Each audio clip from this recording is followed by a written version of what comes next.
Bismillah. Assalamualaikum warahmatullahi wabarakatuh. Bismillah, mari kita lanjutkan ngaji filsafat kita.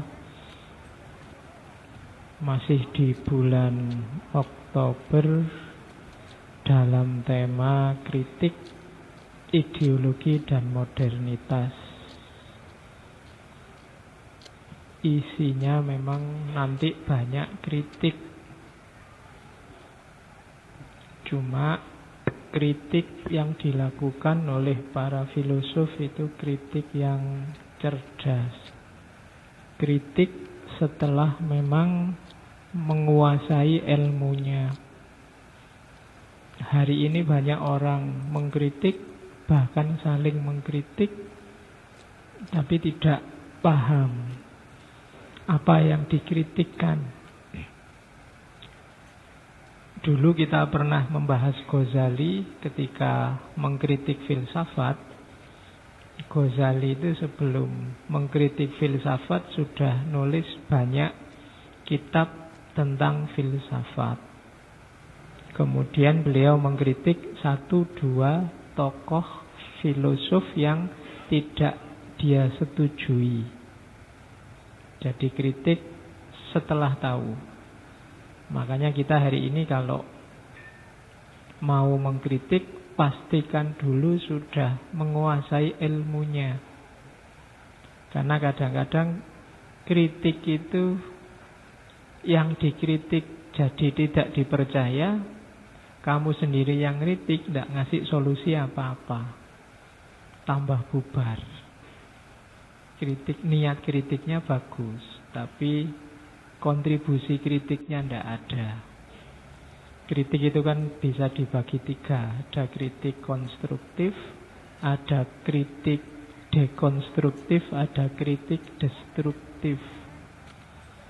3-tiganya boleh dipakai asal pas porsinya dan proporsinya. Kritik konstruktif itu kalau ada gagasan menurutmu masih perlu dilengkapi lagi, masih belum lengkap, terus kamu nambahi gagasan itu sehingga lebih utuh, itu namanya kritik konstruktif. Ada kritik dekonstruktif. Kritik dekonstruktif itu gagasan yang kamu kritik menurutmu harus diproduksi ulang karena strukturnya keliru. Jadi ditata lagi, direformasi lagi. Nah, itu dekonstruksi namanya. Yang terakhir kritik destruksi. Kritik destruksi itu gagasan itu salah sama sekali, jadi dibuang saja. Kadang-kadang memang ada yang harus begitu. Jadi gagasannya sejak awal sampai akhir salah besar, keliru, tidak manfaat kalau diteruskan. Jadi sebaiknya dibuang saja. Boleh. Namanya kritik destruktif. Kayak waktu Heidegger mengkritik metafisika lama, modelnya destruktif. Dekonstruksi mungkin gaya Derrida, struktur lama diganti struktur baru. Atau kritik yang konstruktif, kamu nambahi kalau ada gagasan. Oke. Cuma hari ini juga banyak orang tidak bisa membedakan antara mengkritik dengan mencela. Ya, beda. Kalau mengkritik itu bukan mencela. Apalagi sekarang banyak pemberani. Orang yang tidak tahu apa-apa, yang dikritik orang yang tahu apa-apa. Yang dikritik ilmuwan, yang dikritik ulama, tapi yang kritik tidak ngerti apa-apa. Hanya karena ilmuwan atau ulama itu bukan golongannya. Nah, itu banyak hari ini, maka dihindari. Tiru orang-orang ini. Dari teori kritis ini, sebelum mereka mengkritik, mereka menguasai dulu. Jadi tidak asal bunyi, apalagi dalam konteks mencela. Hari ini bahkan banyak yang mencela ulama-ulama klasik masa lalu, menyesat-nyesatkan para salafus soleh, ulama lama, itu banyak hari ini. Padahal ulama dulu itu selalu orang yang disebut ulama itu gabungan antara kealiman dan kesolehan. Ilmunya dalam, perilakunya soleh. Dan ini digabung biasanya kalau zaman dulu. Dan banyak riwayat yang begitu. Saya ingat ceritanya penulis kitab Jurumiyah itu. Saking tawaduknya, saking khawatirnya ilmunya tidak manfaat. Setelah kitab Jurumiyah selesai, Syekh Muhammad bin Dawud, setelah kitab Jurumiyah selesai, dibuang ke sungai. Katanya Syekh Muhammad bin Dawud, ya Allah, kalau kitabku, tulisanku ini ada manfaatnya, bisa maslahat buat umat, biarkan dia di situ tidak basah. Tapi kalau tidak ada manfaatnya, hilang saja, ikut arus sungai. Makanya dikasih judul Jurumiyah. Jurumiyah itu mengalirlah air, karena memang dibuang di sungai sampai. Tapi ternyata tidak hanyut dia, tetap di situ di depannya Syekh Muhammad Dawud. Baru beliau berani menerbitkan, menyebarkan tulisannya. Padahal cuma kitab Nahwu. Itu ulama zaman dulu. Ghazali waktu nulis Ihya, katanya Imam Jalaluddin Suyuti, setiap kali mau memasukkan hadis dalam Ihya, Ghazali sholat 2 rakaat. Terus tulisan hadisnya dibau, dicium. Kalau baunya wangi dimasukkan. Unik ya. Itu tapi katanya Imam Jalaluddin Suyuti. Sekarang banyak yang mengkritik Ghazali dengan Ihya-nya, dianggap pakai hadis dhaif lah, pakai hadis maudhu lah. Tapi Ghazali punya cara sendiri untuk mentaskih hadis. Jadi dibau tulisannya, kalau baunya wangi berarti itu sah. Itu para ulama zaman dulu begitu. Atau Ibnu Arabi. Ibnu Arabi itu katanya Ibnu Hajar Haytami waktu dia nulis Futuhat Makkiyah itu, begitu kitabnya jadi dibuang ke atas Ka'bah, ditinggal setahun. Katanya Ibnu Arabi, kalau memang kitab itu manfaat, ya dia akan utuh. Tapi kalau nggak manfaat, biar aja hancur.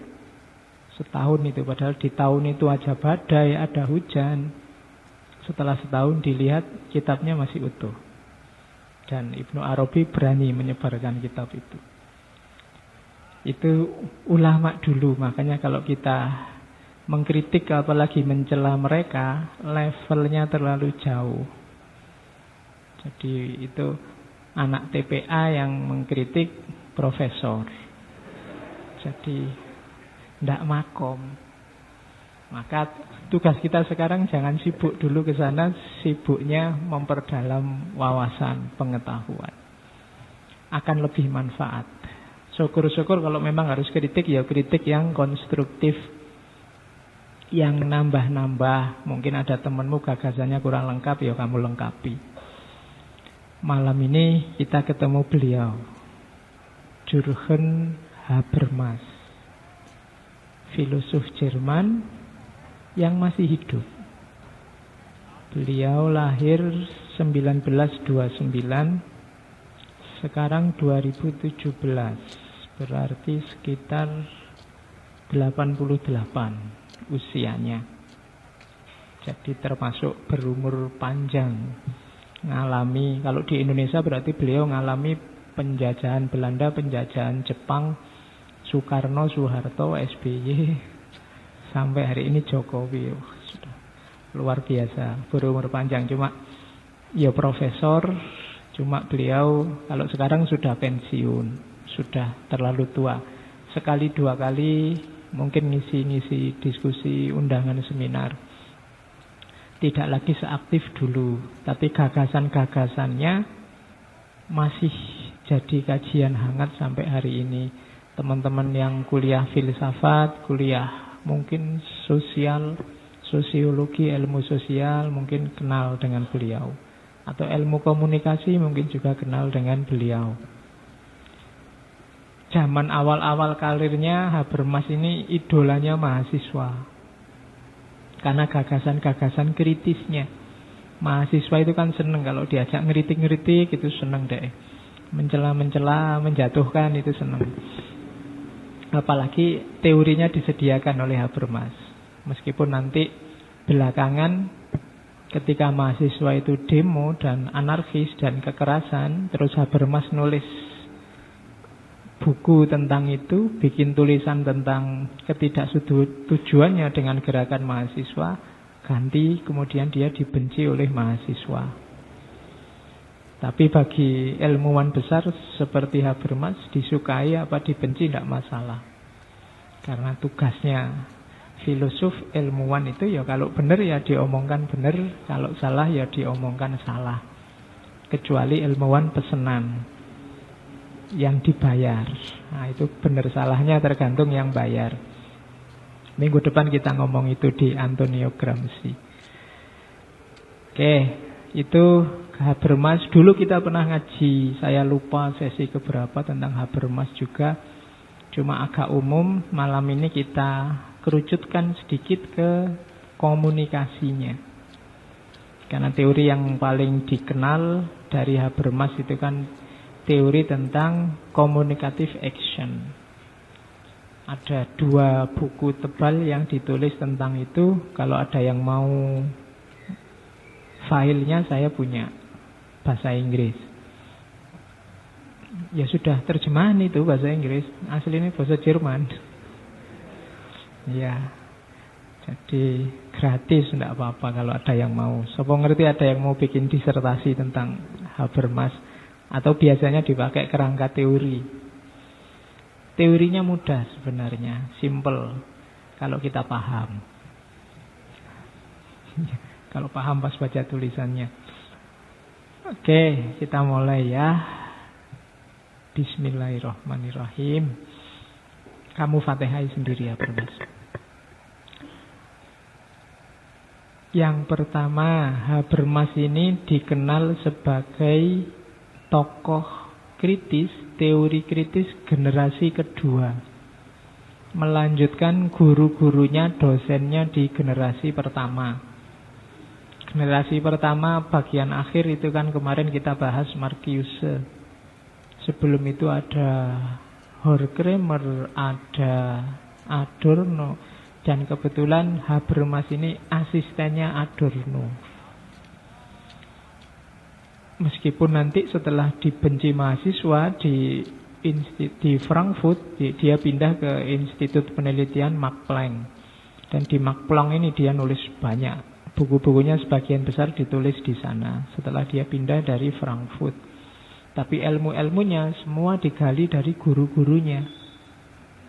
Habermas ini tidak mengkritik gagasan teori kritis pertama, tapi dia melihat ada beberapa kelemahan dari teori kritis generasi pertama.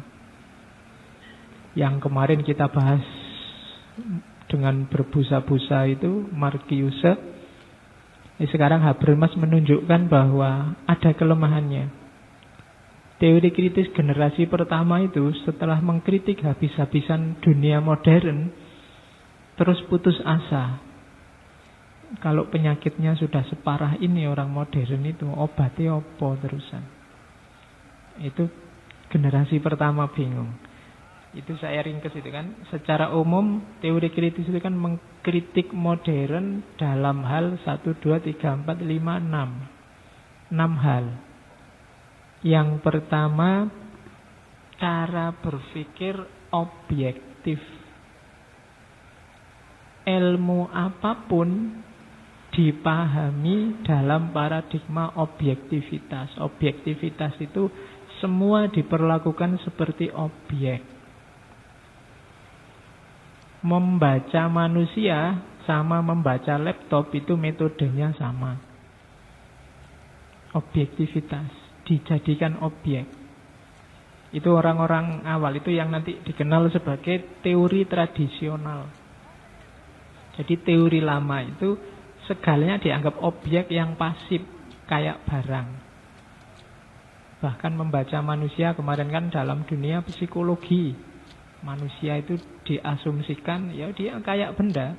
Aktivitas jasmaniah, rohaniahnya itu ya bisa diukur secara kuantitatif. Termasuk emosi-emosimu, termasuk hasratmu, termasuk itu ada hitungan kalkulasi objektifnya. Misalnya ada psikologi yang jenisnya behavioristik. Behavioristik itu ya apa-apa itu tergantung, kalau batin biasanya tergantung hormonmu, tergantung zat-zat kimia dalam dirimu. Dulu pernah saya ceritakan itu waktu saya nulis tentang filsafat cinta itu, bahwa bagi perspektif ini, cinta itu gejala kimiawi. Jadi kalau orang sedang jatuh cinta, itu dalam dirinya diproduksi hormon tertentu yang membuat orang menggebu-gebu. Itu bukan urusan rasa, tapi urusan hormon ini. Dan hormon ini bisa habis. Gawatnya di situ. Itu yang bikin secakep apapun pacarmu, dalam waktu tertentu jadi gak menarik lagi. Coba aja, kalau kamu pacaran berapa tahun, kadang-kadang dulu perasaan cakep, tapi kok sekarang lebih menarik temennya ya. Iya, itu tanda-tanda berarti hormonmu sudah mulai habis. Nah, nanti kalau kamu ganti lagi, mungkin ganti pasangan, hormonnya diproduksi lagi dengan banyak. Nah, makanya besok kalau kamu merasa sudah ini sudah tidak ada rasanya, berarti saatnya ganti. Biar hormonnya diproduksi lagi. Oke, jangan-jangan itu rahasia di balik poligami. Kamu kan selalu komplain, istrinya sudah cantik-cantik begitu kok masih kawin lagi. Loh, itu hormonnya sudah habis. Jadi butuh penyegaran lagi. Membacanya matematis begitu, termasuk untuk hal-hal yang sifatnya sebenarnya ya kamu menyebutnya rasa, intuisi. Kalau psikologi misalnya anak kecil umur sekian terikat sama orang tua, umur sekian terikat sama temennya, umur sekian baru mengenal lawan jenis, umur sekian baru ngerti apa itu jatuh cinta. Itu kan eksak. Padahal enggak se-eksak itu manusia. Hari ini anak SD kecil-kecil itu di HP-nya ya sudah beda sama kalian dulu. Mungkin zaman kalian SD masih belum pakai baju, belum pakai celana, main-main di luar. Sekarang temennya cowok sama cewek ngobrol dia sudah rame. Wah, pacaran ya, wah gitu. Anak SD sudah ngerti begitu. Teori psikologi yang daki-daki gugur semua. Ternyata tidak bisa begitu. Kamu kan berteori kalau orang ini dikasih didikan moral yang bagus sejak kecil, mungkin ditaruh di pondok sampai besar, maka dia akan jadi orang mulia. Tapi ya banyak contoh sudah sejak kecil mondok, begitu jadi pejabat ya curang. Nggak cocok sama teorinya, karena memang yang dibaca manusia. Manusia itu tidak eksak. Itu yang dikritik oleh mazhab Frankfurt. Jadi paradigma objektif. Semuanya dianggap kayak objek yang pasif, kayak benda. Kemudian yang kedua, modern itu sangat banyak teori yang mandul praksisnya. Mandul dalam praksis itu teorinya ruwet tinggi-tinggi, tapi tidak mengubah masyarakat apa-apa. Tidak ada gunanya. Buku di perpus jutaan numpuk, tapi masyarakat ya masih gitu-gitu aja. Tidak ada efeknya. Nah, itu dipertanyakan oleh mazhab Frankfurt. Kan filosof-filosof sebelum ini itu kan orang modern debat struktur alam semesta, bagaimana konstruksi sosial, bagaimana macam-macam teori. Tapi tidak mengubah apa-apa. Masyarakat ya tetap jalan aja kayak biasanya. Itu kayak hari ini orang rame debat teori macam-macam, masyarakat alah ngapain ribut-ribut, yang penting cari uang, yang penting anak sekolah, yang penting bisa makan. Jadi tidak nyambung sama praksisnya. Itu yang dikritik. Kontribusi nyatanya teori itu untuk masyarakat apa? Itu yang tidak ada, katanya teori kritis. Makanya Karl Marx itu dengan filsafat Marxismenya kan dia pernah bilang, ya filosof itu membahas dunia dalam-dalam. Padahal yang penting bukan itu. Yang penting itu gimana caranya mengubah masyarakat. Dan itu yang dikritikkan oleh mazhab Frankfurt. Yang ketiga, tidak emansipatif. Jadi Emansipasi itu kan mengubah situasi jadi lebih baik. Emancipate, bikin orang naik kelas. Banyak teori yang tidak emansipatif. Tidak emansipatif itu ya tidak membuat masyarakat lebih baik. Kita akan kenal istilah emansipasi wanita, emansipasi perempuan. Banyak teori itu tidak meningkatkan derajat hidup masyarakat. Ada beberapa kajian yang mengkritik kajian Islam klasik misalnya. Dulu para ulama itu misalnya tradisi kalam. Tradisi kalam itu kan debat langit semua. Membaca masyarakat tidak bisa. Masyarakat situasinya saat itu kayak gimana, datanya susah. Karena jarang yang nulis. Paling yang agak komprehensif Ibnu Khaldun.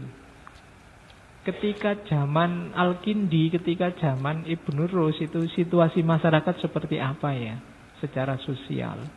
Kemudian secara budaya ada apa saja, itu kan susah nyari informasinya. Karena sebagian besar kajian tentang langit. Besok kita di akhirat bisa melihat Allah apa enggak. Kira-kira yang banyak dosanya masuk surga apa neraka. Terus kan banyak diskusi-diskusi spekulatif. Ada yang bilang banyak dosa langsung masuk neraka meskipun Islam. Ada yang bilang ya ndak, Allah Maha Pengampun, mesti diampuni. Ada yang bilang banyak dosa ada di tengah-tengah, jadi ya ndak. Kan itu manzilah bainal manzilatain. Ya ndak langsung masuk surga, ya ndak masuk neraka. Jadi dia bingung tolah-tolah. Jangan-jangan itu termasuk kita kan, kita banyak dosanya tapi ya muslim. Jadi besok kita bareng-bareng aja yang ngobrol. Ini surga ndak boleh, neraka ndak. Oke, jadi itu kan diskusi langit. Akhirnya apa? Tidak emansipatif. Tidak meningkatkan derajat masyarakat. Tidak ada kontribusi positifnya. Itu kritiknya Frankfurt. Sebelumnya zaman filosof romantik, zaman filosof apa? Itu kan feodalisme menggejala, borjuisme sedang marak-maraknya, banyak orang tertindas, di dunia timur banyak penjajahan.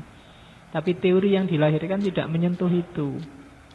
Filsafat tetap canggih, tetap bulat, tetap jelimet, tapi tidak ada kontribusinya. Nah, itu kritik mazhab Frankfurt yang ketiga. Kritiknya yang keempat, sign for sign. Ketika menemukan sign, itu tidak mikir dampaknya. Tidak mikir nilai. Jadi tidak mikir baik, buruk kah, pantas, tidak pantas kah. Yang seperti itu tidak dipertimbangkan. Pokoknya bisa dikembangkan, dikembangkan aja. Seluas-luasnya. Itu yang bikin ada teknologi bom, teknologi dinamit, teknologi-teknologi yang merusak. Karena memang yang penting sains. Kalau ilmu kan jangan dihalang-halangi kan itu. Karena ilmu itu netral, teorinya kan begitu. Dan itu dikritik oleh mazhab Frankfurt. Masa ada ilmu itu netral? Nanti dijelaskan lebih jauh oleh Habermas. Setiap ilmu ada kepentingannya. Tidak mungkin value free, tidak mungkin bebas nilai. Ilmu apapun. Ya meskipun ada kepentingan yang sifatnya baik, ada yang tidak baik. Jadi sign for sign.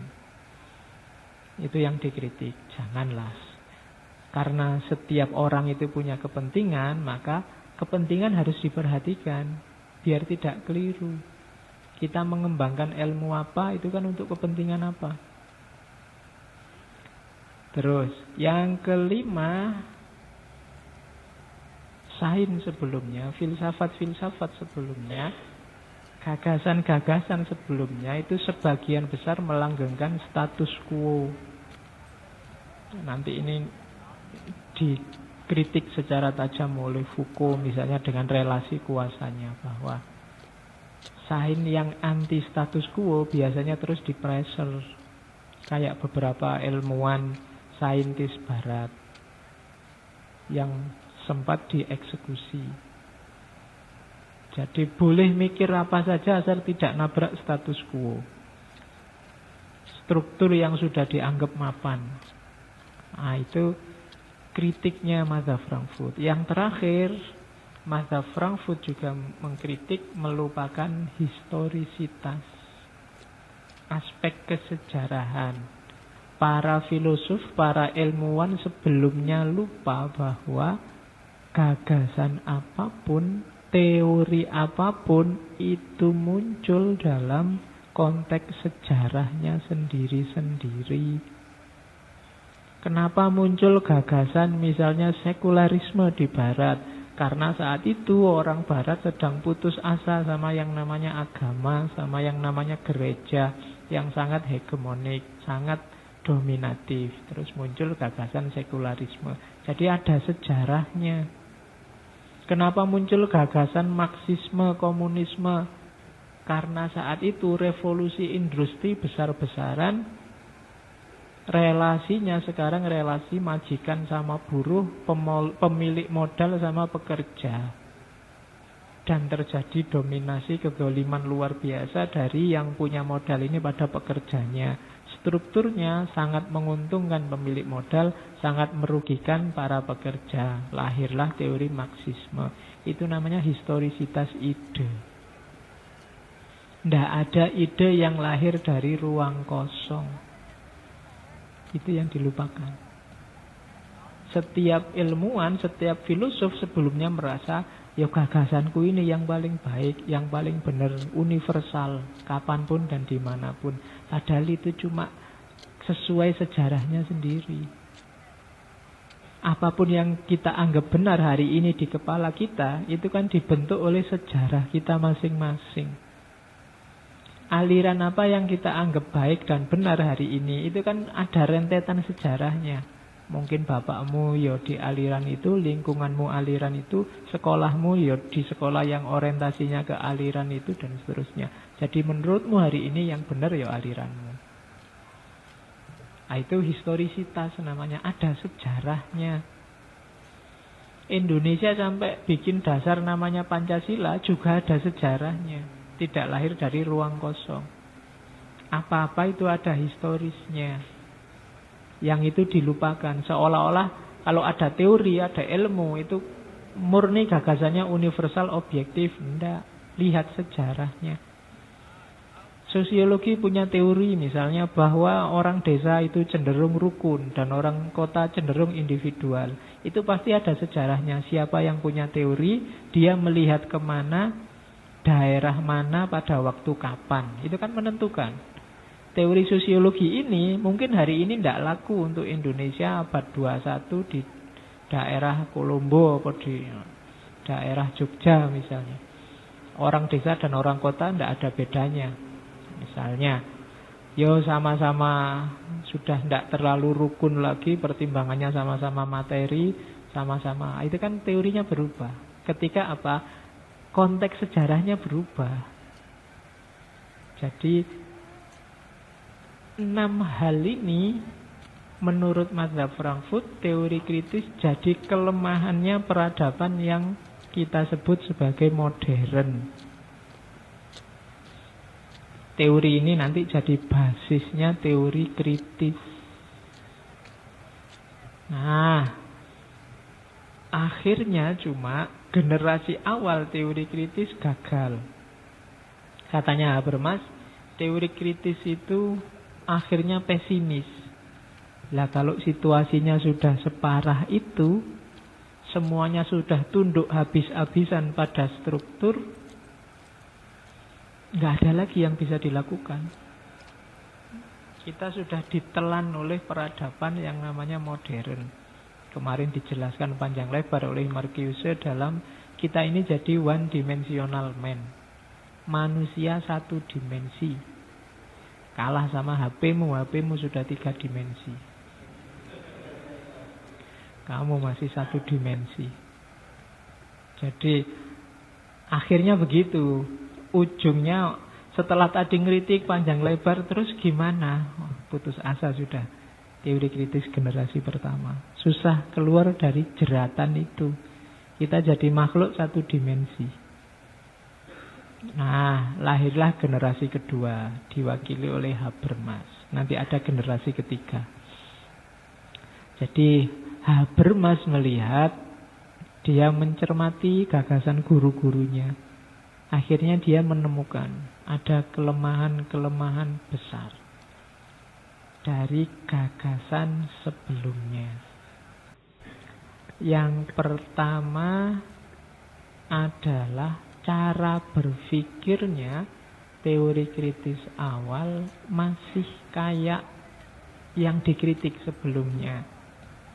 Jadi masih model subjek-objek dalam memahami sesuatu. Dengan cara semacam ini, hasilnya nanti sama saja. Sekarang kita dikuasai modern, seandainya dibalik terus gagasan teori kritis menang, gantian nanti teori kritis menguasai yang sekarang punya paradigma modern. Cuma gantian menguasai kalau modelnya subjek-objek. Orang modern menghegemoni alam, subjek-objek, objeknya alam.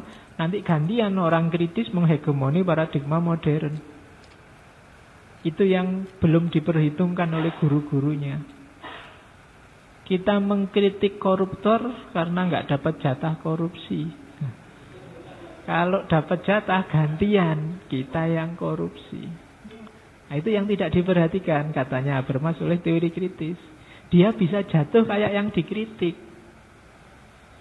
Kalau dia mengklaim, yang benar itu yang teori kritis ini, semuanya salah semua. Akhirnya jatuh ke lubang yang sama. Karena logikanya subjek-objek. Dulu orang modern mengobjektivasi alam, semuanya dipandang secara eksak. Sekarang orang kritis mengobjektivasi modern yang dianggap keliru. Itu bagi Habermas, sama saja nanti jatuhnya kayak yang dikritik. Sekarang dijajah, maka marah-marah. Besok kalau punya kuasa, gantian menjajah. Sama saja problemnya. Nah, jadi kesalahan pertama katanya Habermas itu.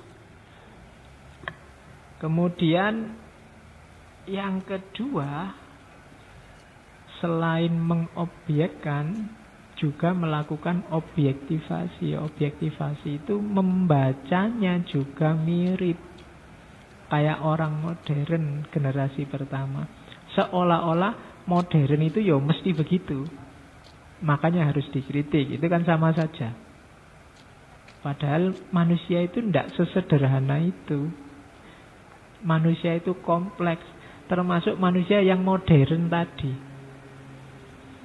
Tidak bisa digeneralkan, tidak bisa digeneralisasi bahwa modern itu hanya itu saja.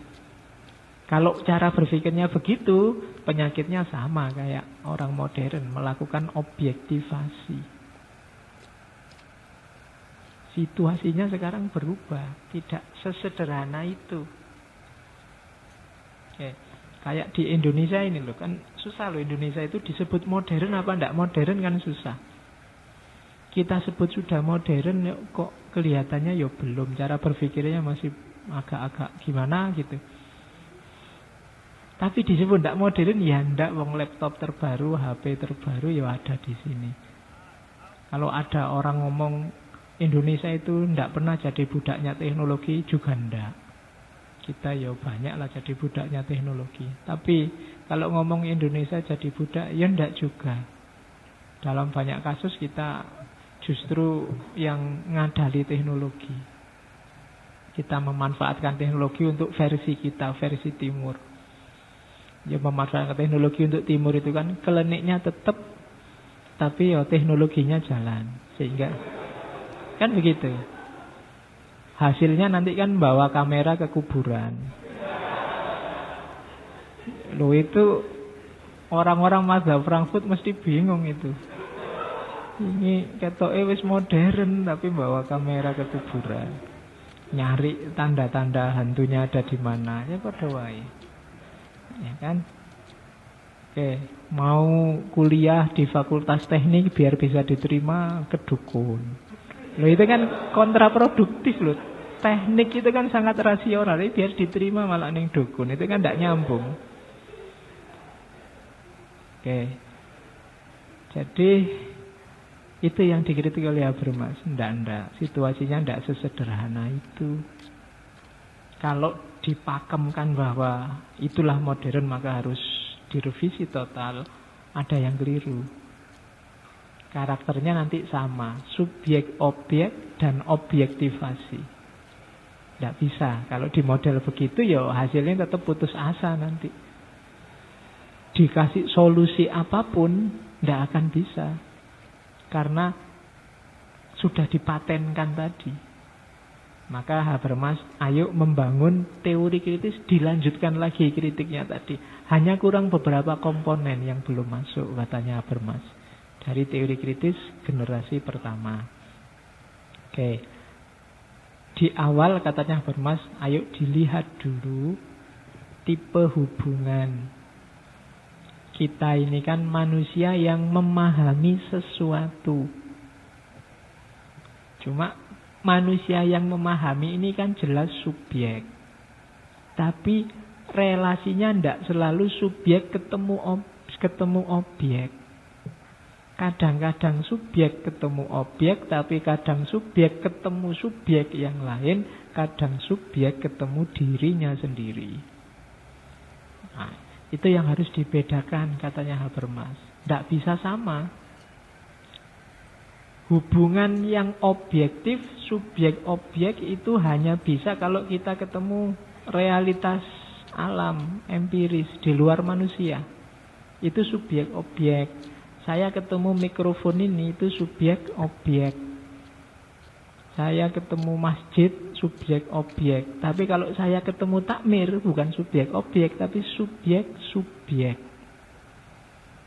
Subjek-subjek itu kan, loh itu kalau saya ngobrol sama takmir, bukan saya menjadikan takmir objek. Karena bisa jadi bagi takmir saya yang objek. Jadi relasinya bukan subjek-objek, tapi subjek dengan subjek. Hubungan antar manusia. Namanya dunia sosial. Dan pasti tidak sama kalau kita berhadapan dengan alam.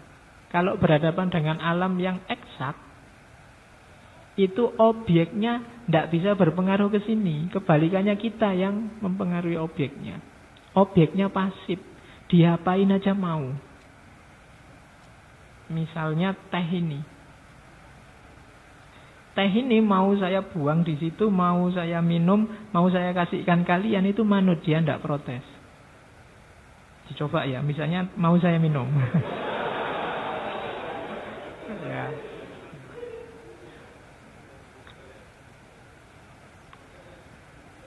Dia manut aja, tidak komplain.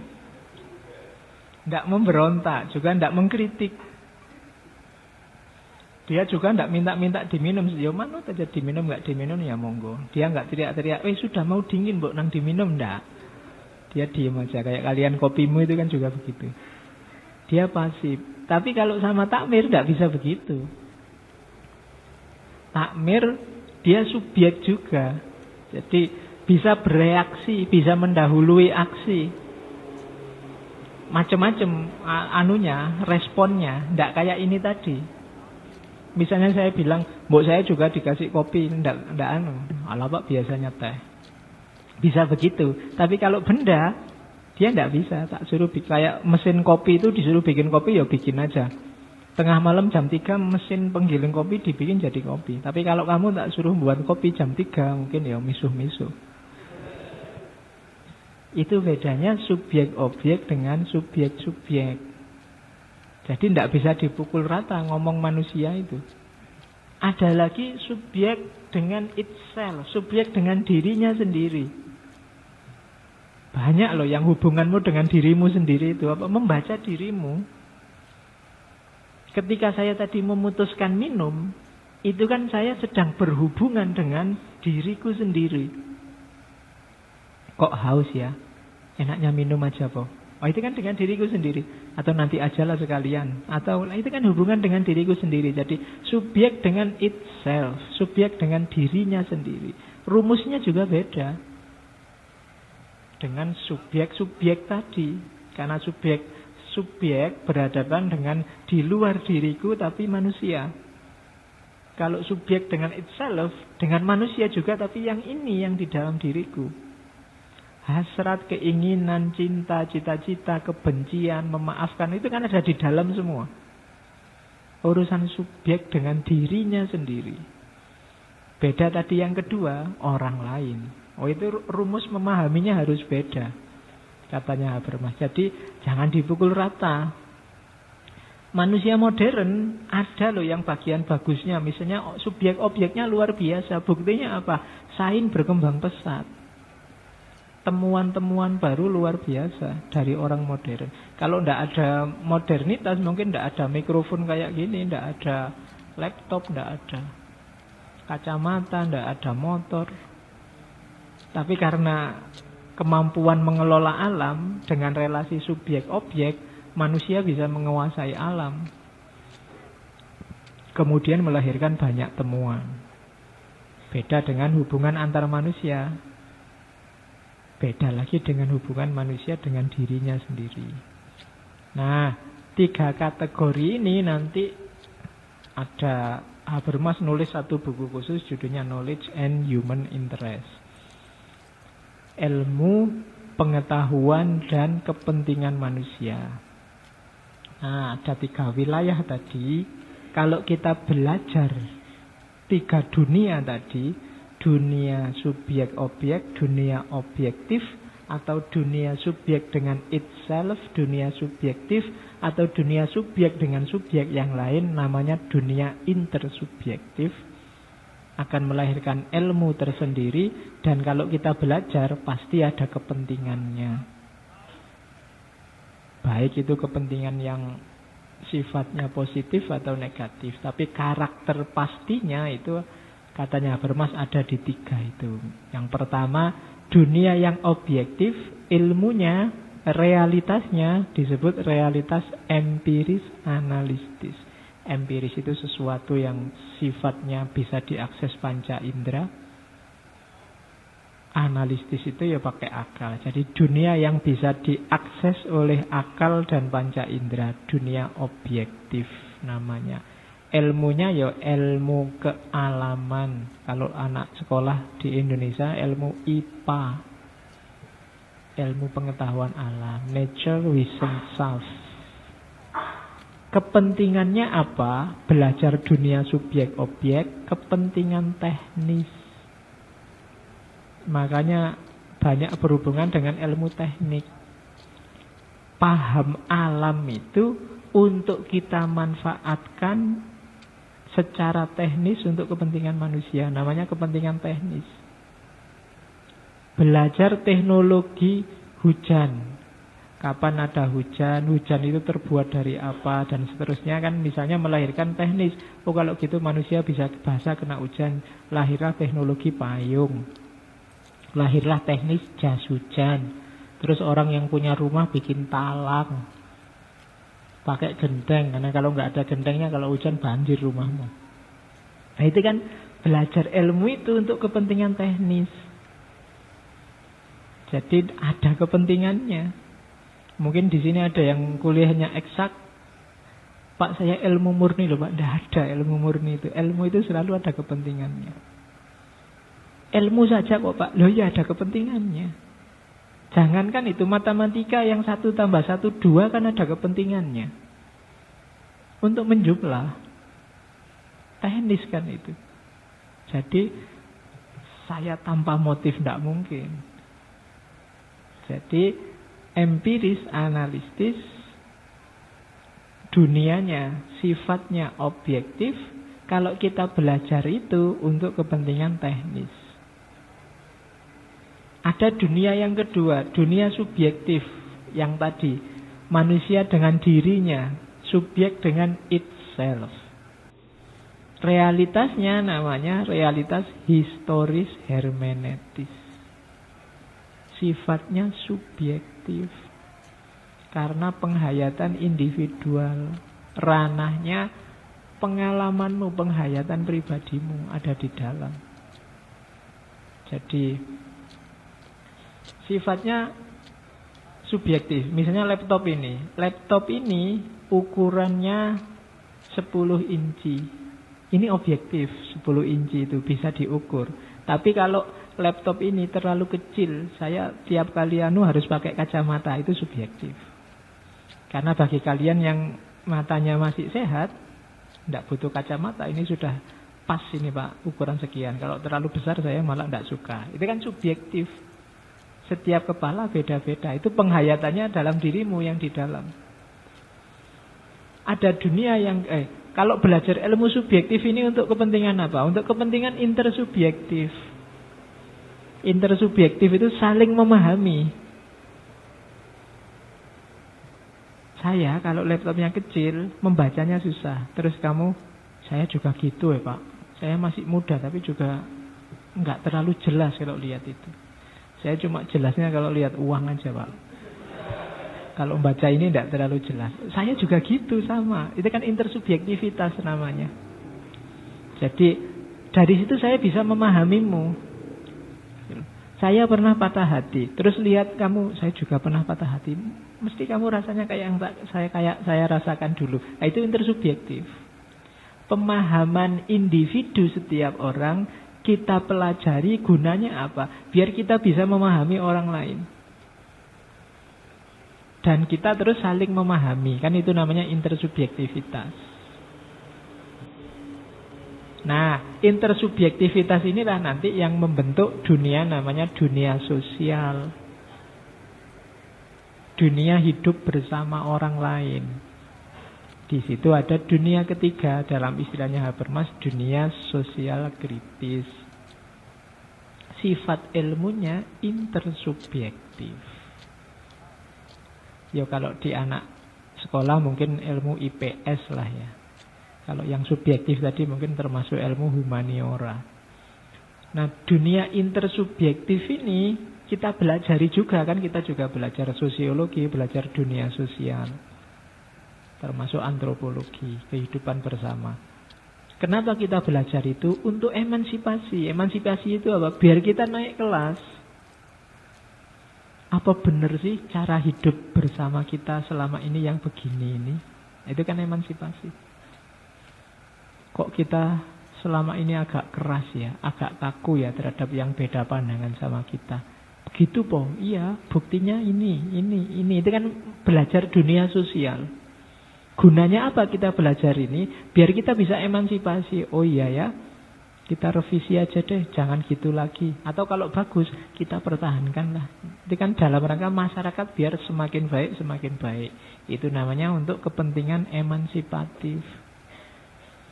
Jadi setiap ilmu ada kepentingannya. Belajar apapun ada kepentingannya. Tidak ada yang bersih dari kepentingan. Baik itu ilmu objektif, ilmu subjektif, maupun ilmu intersubjektif. Kalau yang subjektif, jenis kepentingannya namanya teknis.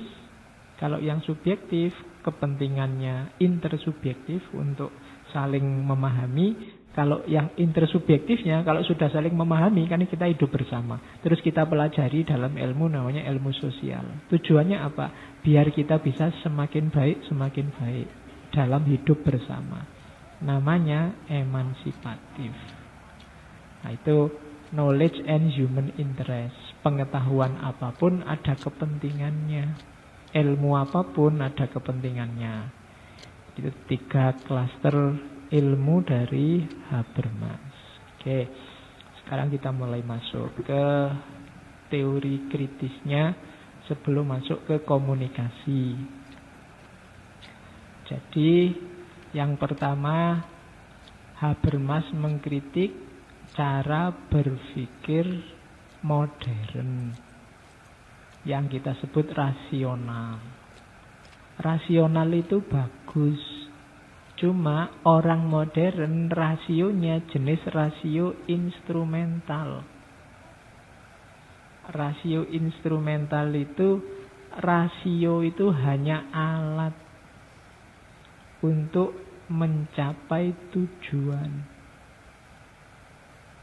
Jadi rasio itu hanya senjata kita untuk mewujudkan keinginan kita. Rasio instrumental. Instrumentalia itu kan alat. Kalau musik instrumentalia itu kan isinya hanya alat-alatnya yang dibunyikan, nggak ada suaranya. Kalau ada suaranya nggak bisa disebut, ada suara vokalnya itu kan biasanya nggak disebut instrumentalia. Jadi Kayak kalian, kayak musik karaoke itu kan biasanya disebut instrumen saja. Hanya alat, karena tujuannya bukan instrumennya kan. Tujuannya kan bunyinya, lagunya. Jadi rasio instrumental itu akal kita ini kita pakai hanya untuk mewujudkan keinginan kita. Kita pingin apa, terus dasarnya pakai rasio, pakai akal. Akalnya hanya alat. Rasio instrumental ini ya hidup kita memang bisa begitu. Cuma tidak semuanya bisa memanfaatkan akal dengan cara ini. Ini pas, cocok hanya untuk dunia objektif tadi. Yang kepentingan teknis itu cocok kalau pakai rasio instrumental. Tapi untuk dua dunia yang lain tidak bisa. Untuk dunia manusia yang subjektif, yang intersubjektif tidak bisa pakai rasio instrumental. Kalau dipaksa pakai rasio instrumental, yang terjadi reifikasi. Reifikasi itu pembendaan. Apa-apa terus diposisikan kayak benda. Sejarah dianggap kayak benda, sifatnya matematis. Nanti budaya dianggap kayak benda, sifatnya matematis. Hubungan sosial dianggap kayak benda, sifatnya pasti. Tidak bisa. Jadi tidak bisa begitu katanya Habermas. Rasio instrumental tidak bisa dipakai untuk semuanya. Orang modern memakai rasio instrumental untuk semuanya. Ya di situ ada ilustrasi, misalnya kita nebang pohon untuk bikin jembatan atau untuk bikin perahu. Tujuan kita kan pengen nyebrang. Itu pakai rasio instrumental cocok karena kita berhadapan dengan pohon. Pohon yang kita tebang terus dibikin perahu atau dibikin jembatan. Pohonnya tidak akan komplain. Manut saja sama kepentingan kita. Ya kalau pohonnya bisa komplain kan nanti jadi film kartun. Ya dia manut aja mau dijadikan perahu kayak. Dia kan tidak akan usul, mbok saya jangan dijadikan jembatan biar nggak diinjek-injek, kan tidak begitu dia. Ya manut aja wong dia pasif. Ini pakai rasio instrumental nggak masalah. Tapi kalau berhadapan dengan manusia dengan gaya ini tidak akan nyambung. Yang terjadi nanti penjajahan, dominasi. Jadi berhadapan dengan manusia tidak bisa pakai rasio instrumental. Jadi jangan dipakai untuk segala dunia, hanya untuk dunia benda saja, dunia yang objektif. Kita menggunakan rasio instrumental. Nah, yang disarankan oleh Habermas jangan rasio instrumental. Kalau berhubungan dengan manusia itu namanya rasio komunikatif. Jadi ini yang sering kita lupakan. Jadi tadi dibilang ya, setiap orang dalam hal apapun, pengetahuan jenis apapun ada kepentingannya. Ketika kita berhadapan dengan orang lain berarti apa? Ya berkomunikasilah. Biar tidak tabrakan antar kepentingan. Saya pingin apa, kamu pingin apa. Itu kalau modelnya rasio instrumental, kamu memperalat saya memperalatmu hasilnya. Kamu jadi alat saya. Karena kalau nggak ada, mungkin kamu jadi alat saya untuk biar saya semakin terkenal, biar saya semakin itu. Kamu juga jadikan saya alat untuk kepentinganmu belajar filsafat. Ini kan rasio instrumental. Padahal kita manusia sama manusia. Katanya Habermas, manusia sama manusia jangan instrumental, tapi komunikatif, komunikasi. Pak, saya butuhnya ini loh, Pak. Oh iya, saya juga butuhnya ini. Kita sambung aja. Pak, saya ingin belajar, Pak. Oh iya, saya ingin ngajar. Kuantel saya ingin ngajar misalnya. Loh, itu kan komunikasi namanya. Bapak ingin ngajar, saya ingin belajar. Nyambung, itu komunikasi. Tapi kalau instrumental, karena saya ingin ngajar, kamu duduk di situ ya, saya ajar. Biar kepentingan saya mengajar beres. Nah itu rasio instrumental. Tidak dua arah, tapi satu arah. Subjek objek. kamu saya jadikan objek untuk kepentinganku, itu rasio instrumental. Tapi rasio komunikasi itu, kamu pingin apa, terus kamu ucapkan, saya pingin apa, saya ucapkan, terus kita bikin kesepakatan bersama. Itu namanya komunikasi. Misalnya kamu punya teman satu kamar, itu kalau rasio instrumental, ya gimana caranya temanmu yang di kamar ini kamu manfaatkan untuk kepentinganmu. Temanmu juga pengen mengobjekkanmu untuk kepentingannya. Mesti kacau hidupnya. Karena kamu tidak kerasan mesti di kamar itu. Yang enak apa? Komunikasi wong sesama manusia. Mungkin yang ini kalau tidur ngorok, yang ini ndak. Kan tinggal diatur. Yo, kamu yang ngorok tidurnya belakangan ya, saya tak tidur duluan. Karena kalau yang ngorok tidurnya awal, saya tidak bisa tidur. Terus yang ngorok bilang, ya enggak apa-apa, cuma nanti kamu tidur duluan, saya tidur belakangan, begitu saya tidur, kamu bangun jangan salahkan saya. Ya wis, enggak apa-apa, yang penting saya sempat tidur. Itu kan namanya komunikasi. Sudah disepakati sebelumnya. Ketika dosen masuk kelas pertemuan pertama, terus dia bilang, kuliahnya gini ya, sudah, ikut saja ini. Itu rasio instrumental. Kalau rasio komunikasi, saya usul kuliahnya begini. Kalian ada permintaan apa? Minta A, B, C, D. Oh, usulmu jelek, bagus saya. Doa ya. Jadi itu komunikasi namanya. Katanya Habermas, ya manusia sama manusia ketika berinteraksi jangan saling mengobjekkan, tapi mengkomunikasikan kepentingan. Jadi dari situ nanti lahir teorinya yang terkenal, Theory of Communicative Action. Teori tindakan komunikatif. Kalau didefinisi di bukunya, tindakan komunikasi itu apa? Interaksi minimal dari dua orang untuk menghasilkan mutual understanding tentang satu kondisi tertentu. Mutual understanding itu hasilnya adalah rencana dan koordinasi apa yang harus dilakukan bersama. Itu namanya communicative action. Jadi apalagi orang sebanyak ini, hanya 2 orang saja sudah bisa melakukan communicative action. Kalau 1 orang tidak bisa. Loh Pak, saya bisa komunikasi dengan saya sendiri. Ya, itu namanya subjek dengan itself tadi. Dengan dirinya sendiri, bukan sama yang lain. Communicative action itu minimal 2 orang. Loh kan saya bisa pura-pura kayak orang lain, Pak, ngobrol sendiri ya. Kalau ketahuan orang, kamu dianggap stres. Enggak. Jadi ngomong sama dirinya sendiri juga itself. Dengan dunia subjektif. Ini dunia komunikatif yang melibatkan orang lain. Kenapa ini dilakukan? Untuk mutual understanding, saling memahami tentang sesuatu yang berhubungan untuk hidup bersama. Apa yang harus dilakukan, apa yang jangan dilakukan saat kita bareng-bareng. Nah, itu tindakan komunikatif.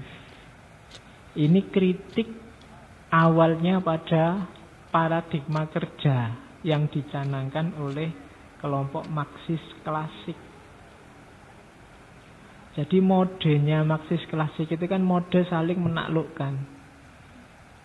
Setelah kapitalisme hancur, nanti muncul diktator proletariat. Setelah itu masyarakat tambah kelas yang dikoordinasikan oleh pengelolanya dan seterusnya. Ini kan sama, saling balas membalas. Katanya Habermas tidak akan selesai kalau model begitu. Jadi modelnya harus tidak revolusioner, tidak saling menjatuhkan, tapi saling komunikasi. Tidak lagi paradigma kerja lagi, tapi komunikasi. Wong ini hidup bersama kok. Kalau setelah komunikasi bersama diputuskan kerja, ayo kerja, enggak apa-apa. Jadi ini urusan manusia sama manusia, subjek-subjek, bukan subjek sama objek. Hari ini kita sering berpikir subjek-objek, termasuk kepada orang lain. Orang lain selalu jadi objek kita, untuk kepentingan kita, untuk kepuasan kita. Itu yang jadi titik kunci kenapa dunia sosial itu jadi menyebalkan. Karena relasinya selalu relasi mengobjekkan. Nanti ini kan termasuk teorinya Sartre yang terkenal itu, sehingga muncul orang lain itu jadi neraka bagiku. Gara-gara ada orang lain aku tidak bisa ngapa-ngapain sekarang. Mau kesini pakai celana pendek tidak bisa. Mau kesini sambil ngerokok-ngerokok tidak boleh. Mau itu gara-gara ada orang lain. Coba kamu sendirian nggak pakai baju pun nggak masalah. Maka itu orang lain ada neraka. Itu kan Sartre. Biar tidak kejadian begitu, kalau dia bermas, ya kembangkan paradigma komunikasi. Wong kita ini manusia sama manusia. Komunikasi inilah yang dilupakan oleh teori kritis generasi awal. Ya boleh kita tidak setuju sama modern, tapi orang modern yang kita kritik itu juga manusia yang hidup bareng-bareng kita. Maka kalau tidak hati-hati, nanti kita kritik, kita tawarkan sistem, akhirnya gantian sistem kita yang menghegemoni. Mereka nanti tidak setuju lagi, ganti sistem, gonta-ganti terus. Maka katanya Habermas, jangan begitu. Ini manusia sama manusia. Ayo rundingan bersama. Ayo komunikasi. Nah, kalau di Habermas, komunikasi itu bagian dari tindakan manusia. Itu kan yang nomor 4 itu loh. Ada tindakan komunikasi, melibatkan 2 orang atau lebih. Tindakan itu ada berapa jenis? Kalau di Habermas ada 4. Ada tindakan teleologis, ada tindakan normatif, ada tindakan dramaturgik, ada tindakan komunikatif. Tindakan teleologis itu kita melakukan sesuatu untuk tujuan tertentu. Misalnya, tindakan teleologis itu karena haus, maka saya minum. Nah, ini tindakan teleologis.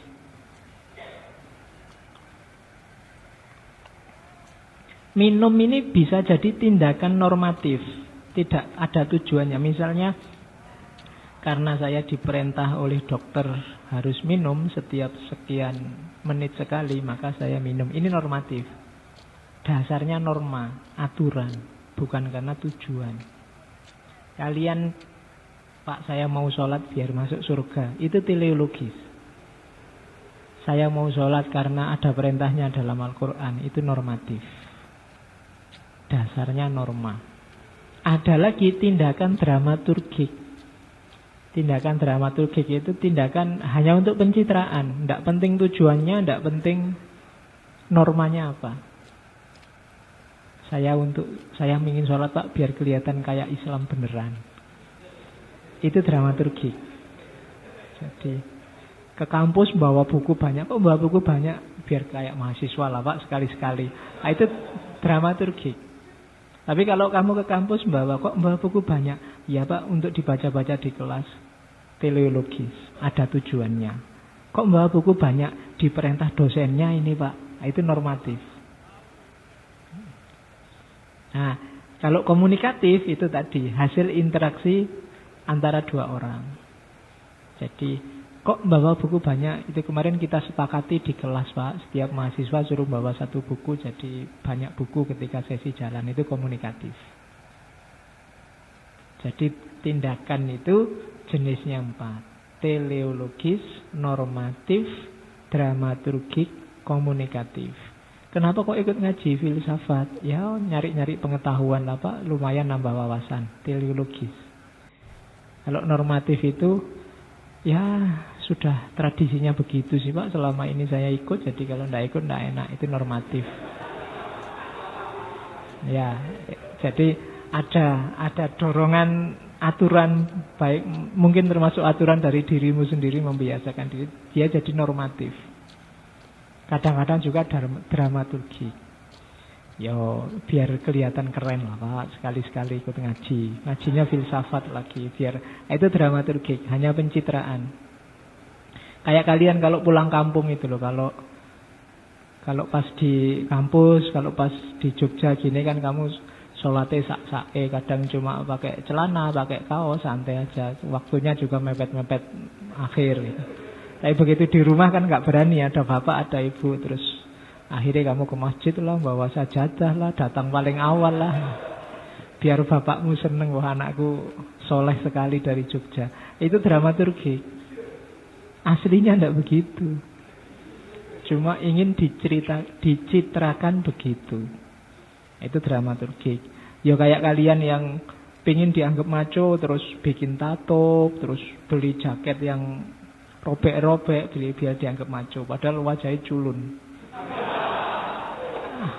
Nah, itu tindakan dramaturgik namanya. Hanya ingin dicitrakan begitu. Ingin dicitrakan anak gaul, kemana-mana ngomongnya pakai lu, gue, ben koyo gaul. Nah, jadi tindakan hanya ingin dicitrakan. Kayak HP-mu padahal itu cuma HP lama yang murah, terus kamu kasih casing iPhone terbaru misalnya. Itu kan dramaturgik.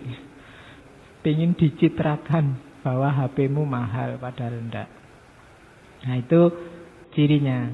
Nah Habermas ini maunya ya, kalau antar manusia itu ya tindakannya harusnya komunikatif.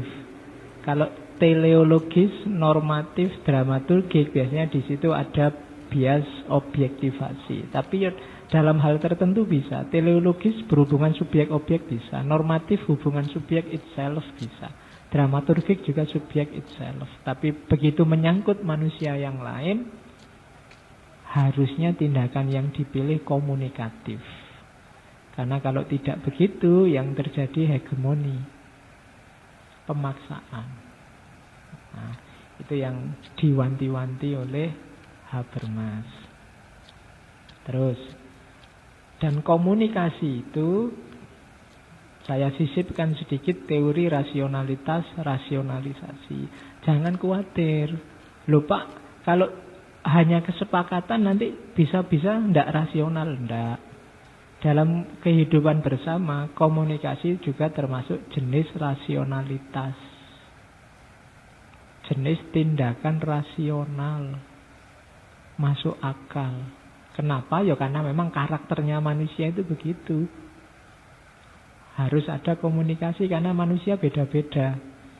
Rasionalitas itu apa sih? Rasionalitas itu perhitungan yang masuk akal untuk mencapai sasaran. Jadi kalkulasi rasional untuk tujuan tertentu berdasarkan pilihan-pilihan yang masuk akal dan dengan menggunakan sarana yang efisien. Ini kan definisi rasionalitasnya orang modern. Rasionalitas mungkin nama lain dari masuk akal, kemasuk akalan. Nah, banyak kalau di ini teorinya sebenarnya yang punya awalnya Weber.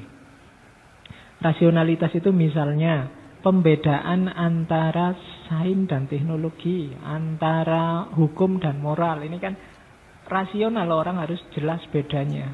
Oh ini ranah hukum, oh ini ranah teknologi, oh ini ranah moral, ini ranah seni. Nah, orang yang bisa membedakan kayak gini kan rasional namanya, masuk akal. Oh ini masjid, itu lapangan. Itu kan pembedaan-pembedaan ini loh namanya termasuk jenis rasionalisasi. Makanya ada yang debat tentang sekulerisme, sekularisasi itu. Sekularisasi itu banyak didefinisikan sebagai nama lain dari rasionalisasi. Apa rasionalisasi itu? Ya kemasuk akalan. Hidup yang semakin masuk akal, semakin masuk akal. Tidak lagi bergantung pada mitos-mitos. Jawaban-jawaban sementara yang tidak rasional. Ketika filsafat lahir, ada geser dari mitos ke logos, itu yang terjadi kan rasionalisasi. Semula jawaban-jawabannya serba mitos. Mitos itu sesuatu yang dipercaya tanpa diperiksa kemasuk akalannya.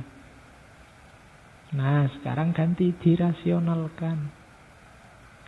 Jenisnya antara lain tindakan komunikatif tadi. Cirinya yang kedua ya selain pembedaan misalnya disenchantment of word. Ketidaksakralan dunia. Biasanya orang yang masih sangat mensakralkan itu tidak berani macam-macam. Kalau dunia disakralkan, berarti kamu tidak berani mengeksplorasi dunia macam-macam. Untuk bisa kita rasional, untuk bisa kita maju, kita harus menguasai dunia. Untuk bisa menguasai dunia, ya dunia tidak lagi dianggap sakral. Kita eksplorasi, kita kaji sedalam-dalamnya, kita kuasai. Wong kita khalifahnya. Khalifah itu kan harus ngerti. Khalifah kan pemimpinnya harus ngerti apa yang dipimpin. Maka harus punya ilmunya. Kalau disakralkan, terlalu disakralkan, misalnya bentuknya sampai vulgar. Kayak zaman dulu ada yang sampai menyembah pohon, menyembah laut. Itu karena tidak paham tentang ilmu pohon, ilmu laut, terus dianggap sakral. Nah, cirinya modern, rasional biasanya disenchantment.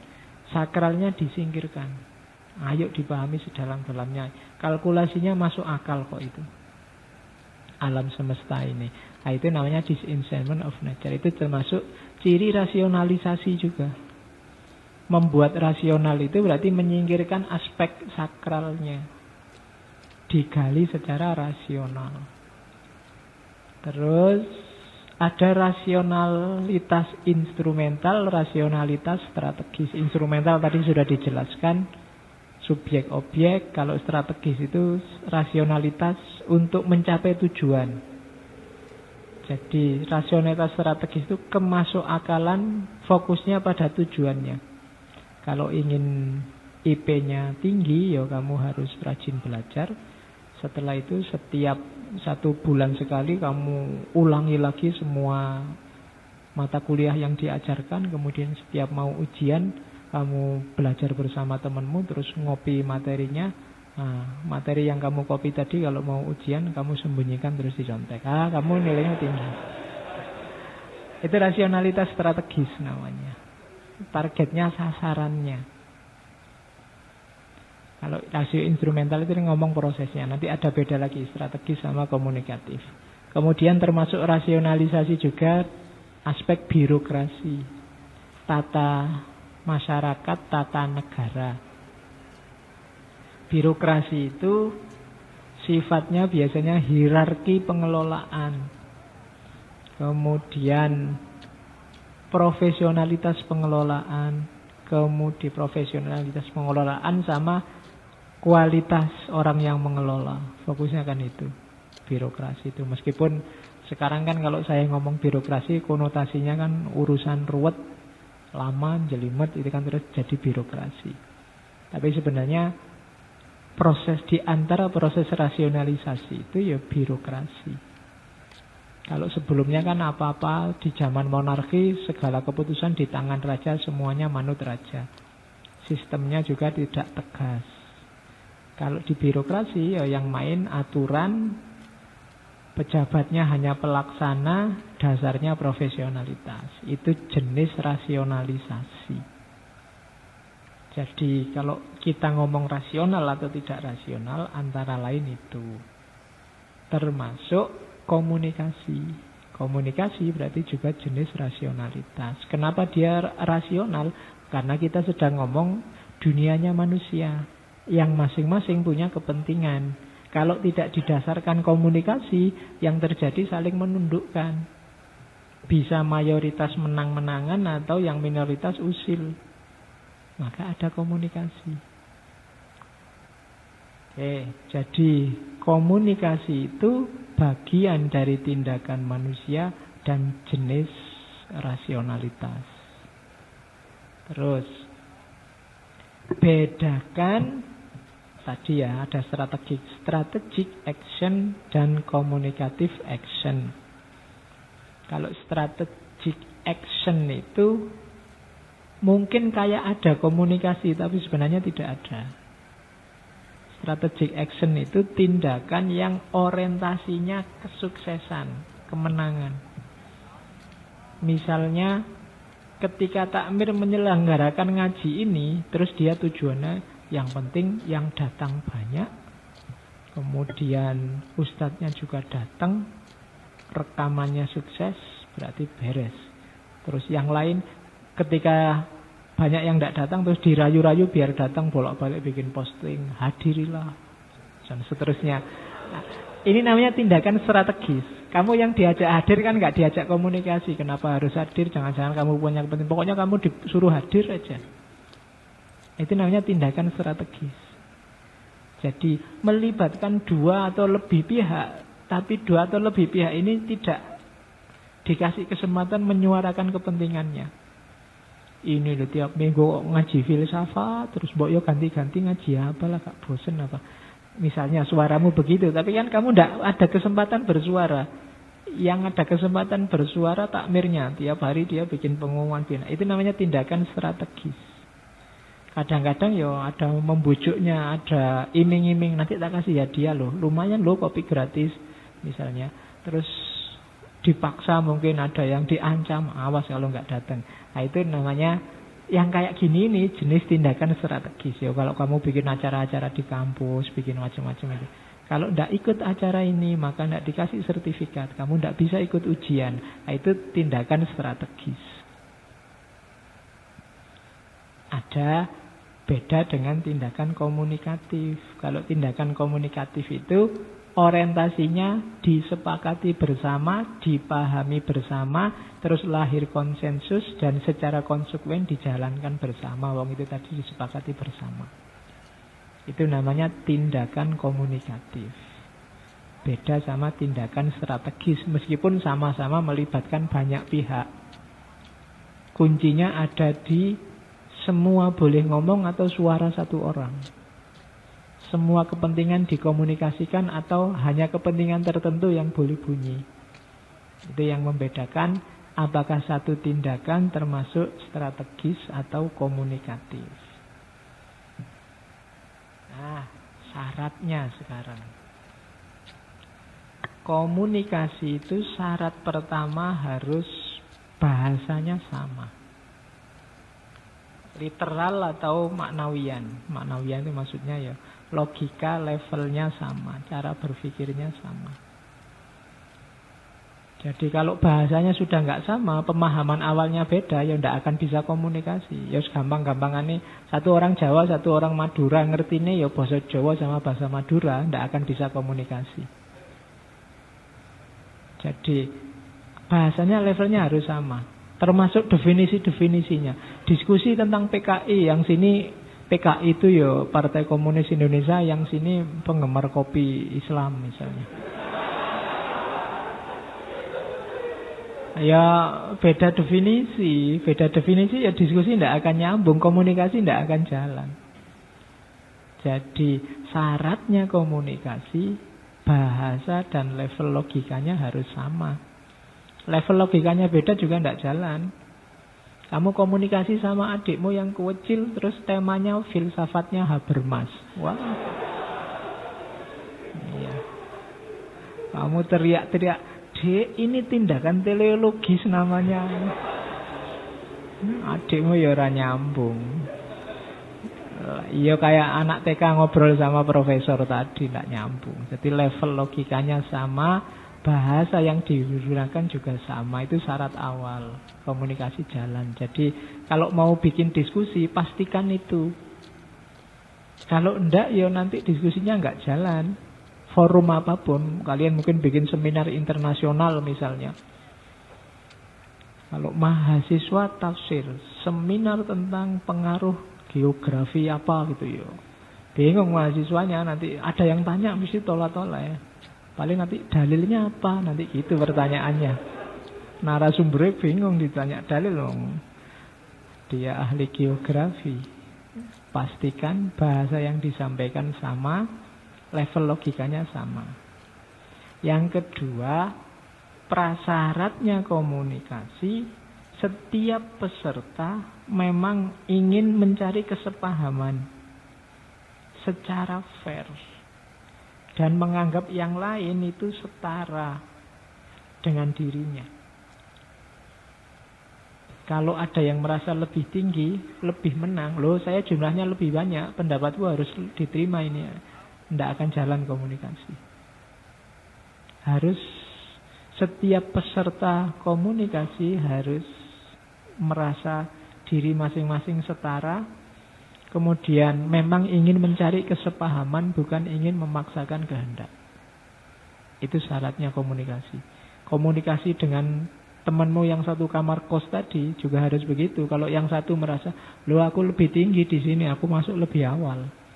Kamu kan baru datang. Nah itu tidak bisa komunikasi kalau sudah begitu. Yang terjadi mesti merentah. Ingin menghegemoni. Loh aku anaknya pejabat, aku lebih kaya. Ya tidak jadi, tidak jalan komunikasi. Terus yang ketiga, harus ada aturan-aturan bersama. Rumusnya, etiknya. Nanti di belakang ada namanya etika diskursus. Jadi ini harus disepakati bersama secara umum dulu. Jadi kalau tidak begitu nanti ada diskriminasi. Oke ya, kita dialog antar agama. Tapi tidak usah nyinggung aspek ibadah ya. Kita ngomong relasi sosial saja. Nah itu kan jelas komunikasinya. Oke, kita ngomong teologi, tapi level kognitif aja ya, tidak usah ngomong yang urusan rasa, urusan kedalaman. Yang penting konsepmu apa, konsepku apa. Itu kan konsep-konsep awal. Ada aturan-aturan awal yang disepakati. Nah, itu prasyaratnya komunikasi. Terus, nah sekarang kompetensinya. Saat komunikasi jalan, harus dikenal, harus dimiliki 3 aspek ini. Kebenaran, kejujuran, ketepatan. Kalau 3 hal ini tidak muncul, komunikasi tidak akan produktif. Hasilnya tidak akan valid. Jadi kebenaran itu apa? Kebenaran itu kesesuaian hal yang dikomunikasikan dengan fakta objektifnya. Kalau ini tidak ada, ya diskusimu tidak akan objektif, tidak akan produktif. Ketika ngomong level fakta, apalagi berita-berita bohong itu bikin level kebenarannya agak susah. Dikomunikasikan pun hasilnya tidak produktif. Tiba-tiba kamu diskusi habis-habisan tentang satu tema, yang tema itu sebenarnya tidak ada, cuma bikinan, tidak ada realitasnya. Itu diskusinya tidak produktif. Buat apa tuh capek-capek? Kenyataannya tidak ada. Klaim kebenarannya tidak ketemu. Jadi pastikan ketika kita diskusi dalam hal fakta, dalam hal-hal yang objektif, datanya jelas dan benar. Jadi misalnya cerita tentang adanya orang-orang yang ingin ganti dasar negara. Itu kalau memang ada faktanya, ini loh faktanya, orangnya ini, dan organisasinya namanya ini. Itu kan jelas ada faktanya. Diskusi yang dilakukan, komunikasi yang dilakukan nanti produktif. Faktanya jelas.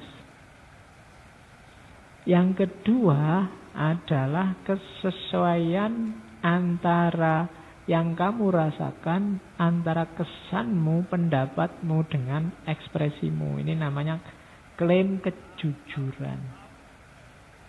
Kalau tadi namanya truth, kalau ini namanya truthfulness. Jadi kejujuran.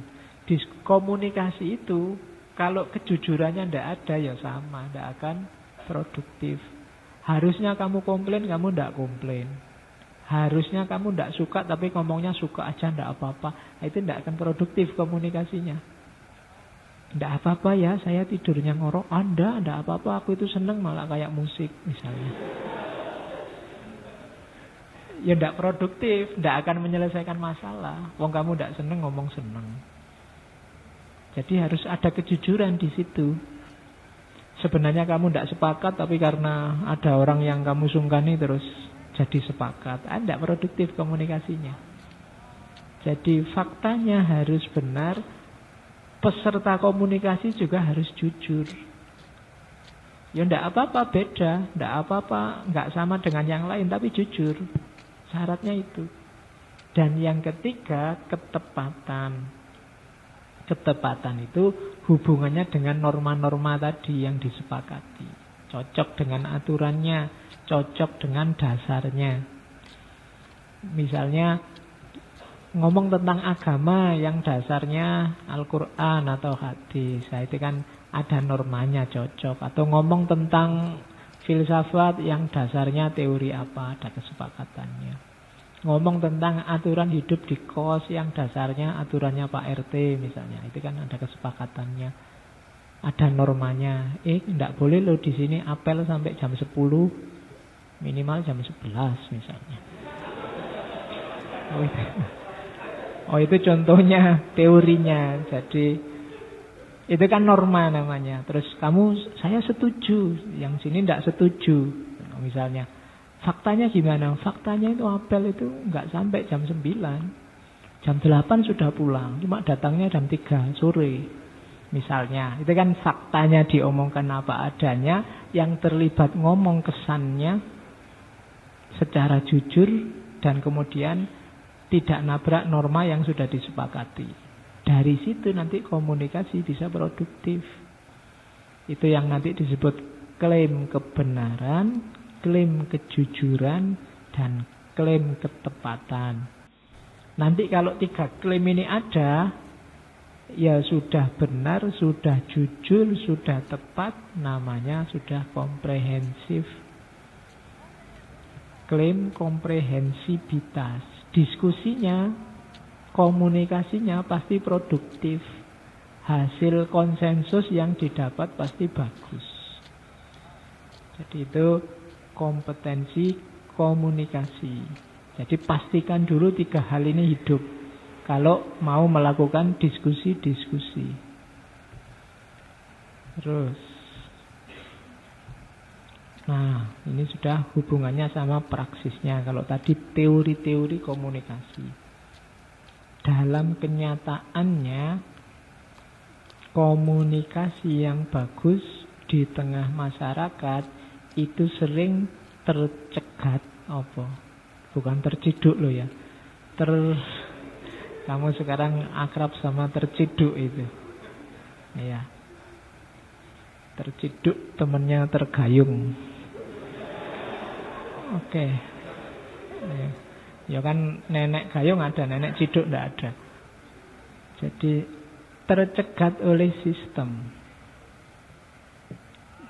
Katanya Habermas, yang paling banyak mencegat komunikasi itu pasar sama birokrasi. Sistem ini biasanya logikanya bukan logika komunikasi, tapi logika strategi tadi. Ada target-target sehingga manusianya tidak dihitung sebagai manusia. Manusianya jadi objek untuk mewujudkan target tadi. Itu sistem. Jadi komunikasi susah hidup dalam sistem. Komunikasi itu hidup dalam life word, Lebenswelt, kalau dalam bahasa Jermannya. Jadi dunia yang hidup, yang dinamis, yang tidak dipatok paten isinya apa. Jadi dalam sistem. Sistem inilah nanti yang melakukan kolonisasi, menjajah life world. Sehingga komunikatif action tidak bisa dilakukan. Semuanya sudah diatur. Meskipun mungkin ada diskusi, diskusinya juga sudah dikasih rambu terlalu banyak biar tidak nabrak aturan pasar atau aturan birokrasi. Saya masih ingat dulu zaman saya masih kecil, di daerah saya ada kunjungan presiden zaman Orde Baru. Itu yang mau tanya siapa diatur. Pertanyaannya apa sudah ditulis, diapalkan. Ya, dan pertanyaannya sudah harus tanya ini, Bapak nanti ngacung ya, tanya ini, dihafalkan di rumah jangan lupa. Nanti Pak ini jangan. Loh itu kaya-kaya ada diskusi padahal tidak ada. Dalam rangka apa? Mempertahankan status quo yang namanya sistem tadi. Itu contoh kasarnya begitu. Jadi sistem sering menghalangi Lebenswert, life worth, kehidupan dinamis. Kehidupan nyata kita dalam dunia. Jadi uang dan kekuasaan. Yo, di situ saya ngasih contoh universitas yang ditata dengan logika pasar. Harusnya universitas itu paling hidup dimensi aktif communication-nya. Semuanya manusia pinter, terdidik, terlibat. Tapi begitu semua dedikasinya untuk sistem, untuk target, apalagi dengan logika pasar. Iya. Dengan logika pasar ya sudah. Hitungannya kayak orang dagang, targetnya untung. Itu bahaya bagi dunia pendidikan. Apa enggak boleh nyari penghasilan, nyari uang untuk kepentingan pendidikan juga boleh, tapi enggak bisa dijadikan target utama dan harus selalu dikomunikasikan ulang. Karena ini menyangkut dunia manusia. Nah, itu logika life, work, dan sistem. Jadi hati-hati dengan sistem. Kayak ngaji ini kan lama-lama sistemik jadi sistem. Kalau ada yang tidak cocok, harus bilang. Kita komunikasikan lagi. Kalau enggak, ya lama-lama kita terpenjara di sistem yang kita bikin sendiri. Nah. Oke. Jadi oke ya, iya. Saya tidak tahu kalau banyak kucingnya yang ikut. Kita lanjutkan lagi. Jadi jangan sampai kita ditelan oleh sistem. Ya mungkin termasuk yang harus dikomunikasikan itu. Gimana caranya nggak banyak gelas yang ditendang misalnya. Apa besok takmirnya suruh bikin tempatnya gelas di tiang-tiang itu biar gelasnya taruh di atas. Kalau sudah selesai habis. Daripada ditendangi nyuci karpet tiap hari. Nanti kucingnya datang lagi.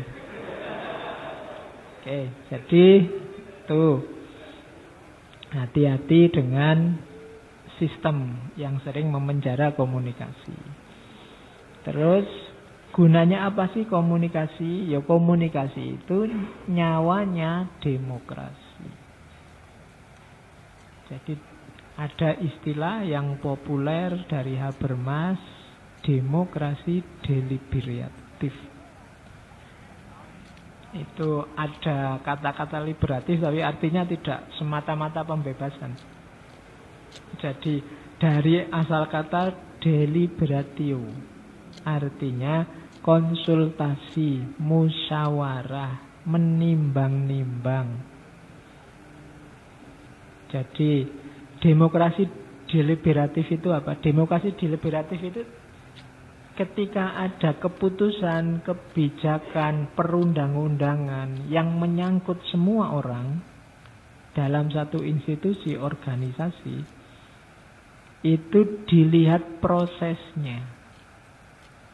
Sudahkah semua yang terlibat, semua yang jadi objek aturan undang-undang, hukum dan macam-macam itu terlibat di situ. Undang-undang tentang pendidikan, sudahkah semua pelaku pendidikan mengeluarkan pandangannya?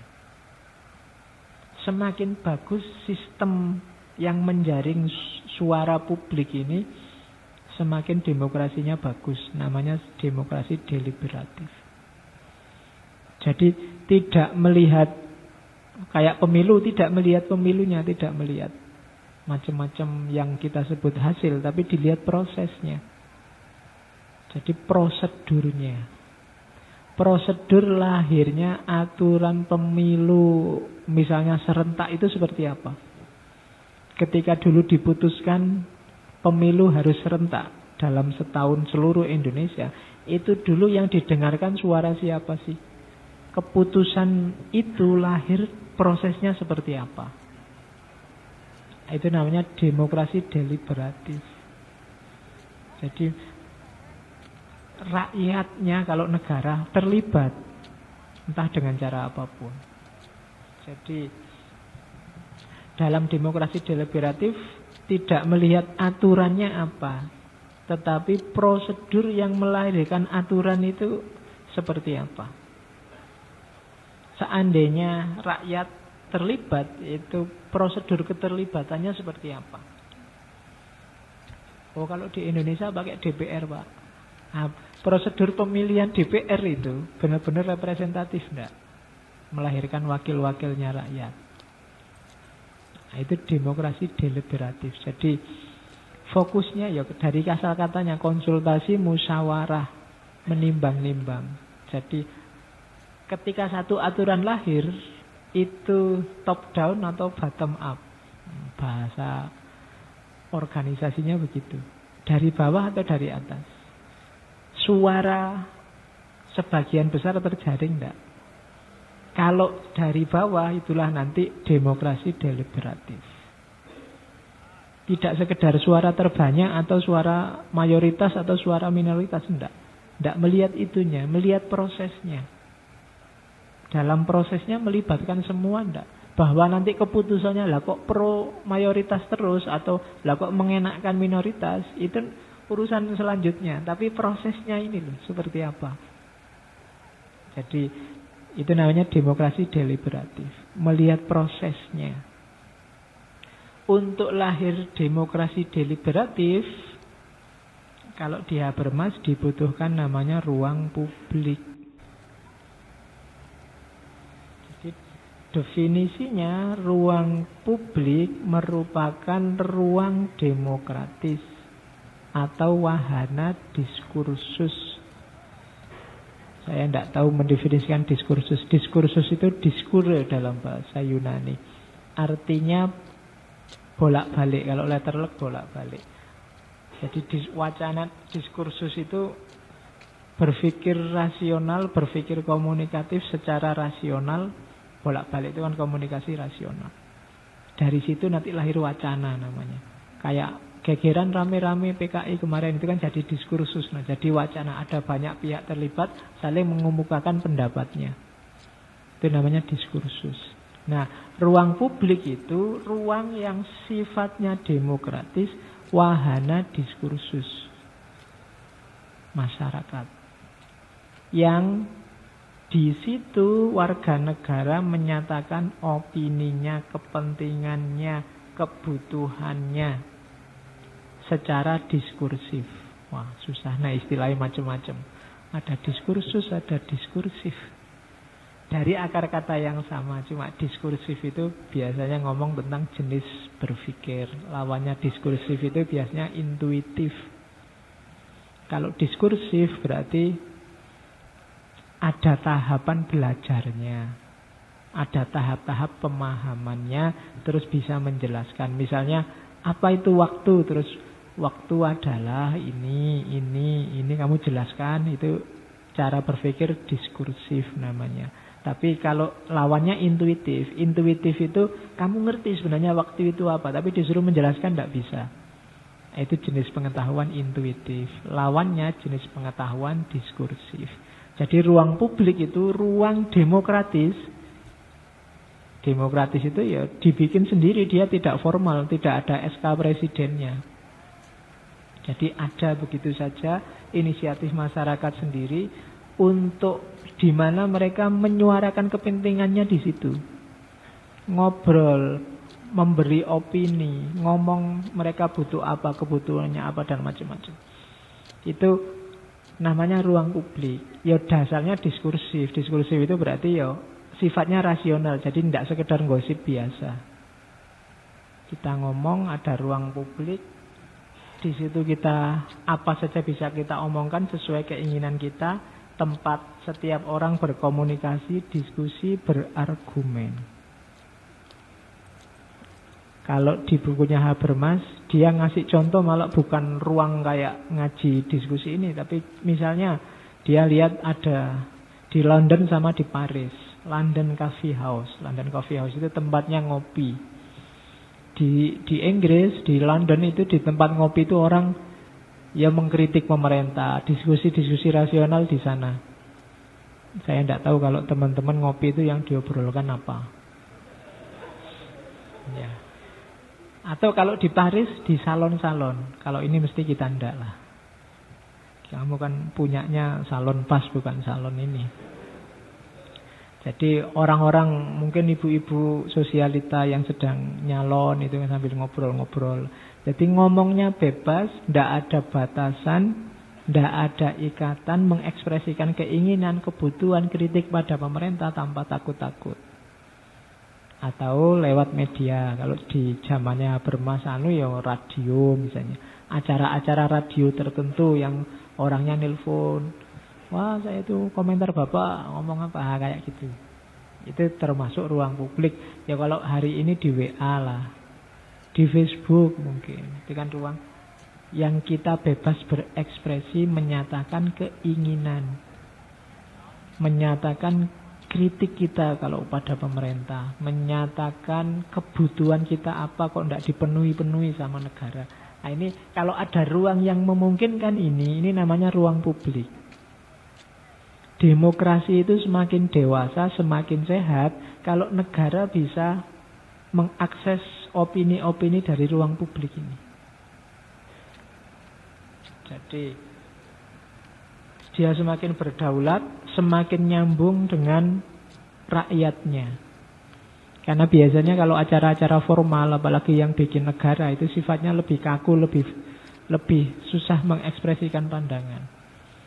Ya meskipun sekarang presiden kita kan suka ngajak dialog itu kan, tapi kan 1-2, ndak bebas kalau di warung kopi, nggak sebebas kalau di salon-salon kalau versinya Habermas. Jadi komunikasi tadi dalam konteks negara akan melahirkan demokrasi yang deliberatif. Cuma untuk itu dibutuhkan ruang publik. Ruang publiknya harus sehat, kemudian baru bisa menjalankan komunikasi. Di level negara, kalau model komunikasi ini lancar, akan melahirkan demokrasi, namanya demokrasi deliberatif. Nah, karena itu katanya Habermas, kekuasaan itu akan kuat dan rasional kalau jadi buah dari komunikasi di ruang publik yang sehat. Rasionalisasi kekuasaan itu seperti gimana sih? Ditentukan oleh diskusi publik yang kritis. Hasil pilihan jujur, benar, apalagi tadi satu, tepat. Ini ya, benar, tepat, jujur, diskusinya bebas, ruang publiknya sehat. Kalau dari sini lahir kekuasaan, itu biasanya kekuasaannya lebih rasional. Apalagi diskusi itu dilakukan tanpa ada pembatasan, sensor, tanpa ada dominasi. Yang di situ orang mengungkapkan gagasannya, pikirannya tanpa paksaan. Kalau ada kekuasaan yang lahir dari sini, itu biasanya kekuasaan yang lebih rasional, lebih kuat dibandingkan dengan model yang lain. Jadi kekuasaan itu bukan sesuatu yang haram atau yang jelek, tinggal menatanya bagaimana, proses melahirkannya seperti apa. Kalau melalui proses kelahiran semacam ini, komunikasi dengan basis demokrasi yang deliberatif di ruang publik yang sehat, sehingga orang bisa mengungkapkan keinginannya, kebutuhannya secara jujur, benar, dan tepat, maka kekuasaan akan kuat, akan rasional. Itu untuk hubungannya sama kekuasaan dan juga pemerintahan. Terus bagian terakhir ini tentang etika diskursus. Tadi prasyarat sudah, model sudah, implementasinya dalam kehidupan bersama sampai ke negara sudah. Terakhir kita ngomong etika diskursus.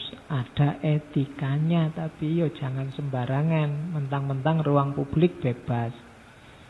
Jadi kenapa diperlukan etika? Ya karena ini berhubungan dengan yang lain. Etika diskursus itu etika normatif untuk masyarakat plural yang tidak ada kebenaran tunggal, tidak ada otoritas moral yang tunggal. Maka perlu etika diskursus. Indonesia misalnya, itu kalau nyari standar hidup bersama tunggal itu susah. Budayanya banyak, gaya hidupnya macam-macam, agamanya ya banyak, adatnya juga banyak. Maka susah nyari prinsip moral, aturan-aturan, apalagi otoritas moral tunggal. Yang bisa dilakukan apa? Menata cara pergaulan bersama. Gimana caranya saling menghargai antar yang berbeda. Itulah level etika diskursus. Jadi ya fenomena kita hari ini di Indonesia itu kan banyak sering terjadi perbedaan pendapat, perbedaan pandangan. Itu seringkali tidak harus dicari mana yang benar. Karena beda pandangan itu ternyata bukan benar sama salah, tapi kebanyakan benar sama benar karena hanya perspektifnya saja yang berbeda. Maka problemnya bukan di mana yang benar, tapi problemnya adalah gimana caranya bergaul antara dua kebenaran yang berbeda ini. Kayak ada debat misalnya antara Al-Maidah itu loh yang ayat 51 itu artinya pemimpin apa artinya teman. Kalau kita telusuri yang berpendapat artinya teman, argumennya kuat, dalilnya kuat. Yang berpendapat pemimpin juga dalilnya kuat. Hanya beda orientasi. Jadi ini kan debat antara yang benar sama yang benar. Masing-masing punya dalil. Maka duduk persoalan ini jangan dikejar mana yang lebih benar, mana yang paling benar. Tidak akan ketemu. Yang lebih penting dibahas bagaimana dua kebenaran ini saling bergaul, saling berinteraksi. Bagaimana caranya mereka saling menghargai. Bisa enggak dua-duanya jalan? Kalau enggak bisa harus dimenangkan salah satu, gimana cara memenangkannya? Nah, itu yang dibahas di etika diskursus. Jadi kita sering habis energi untuk mencari yang benar di antara dua hal yang sama-sama benar. Itu susah. Maka enggak usah capek-capek. Lebih penting kita cari bagaimana cara kita bergaul dengan orang yang pendapatnya berbeda dengan kita. Itu etika diskursus namanya. Oke. Jadi kayak gitu loh. Kehidupan yang baik, yang beda-beda itu kan rumusnya macam-macam. Kehidupan baik versi orang Jawa mungkin beda, kehidupan yang baik versi orang Kalimantan, versi orang Sulawesi. Kalau kita cari satu yang baik untuk semua agak susah. Karena kehidupan yang baik bagi satu kelompok belum tentu baik bagi kelompok yang lain. Maka yang penting sekarang bukan milih salah satu, tapi etika bareng-barengnya. Biar yang baik menurut orang Jawa bisa jalan, yang baik menurut orang Kalimantan juga bisa jalan. Nah, itu namanya etika diskursus. Nah, etika ini jalan, etika diskursus ini syaratnya dua. Kebebasan, tidak ada paksaan, tidak ada dominasi, tidak ada hegemoni, dan kesetaraan.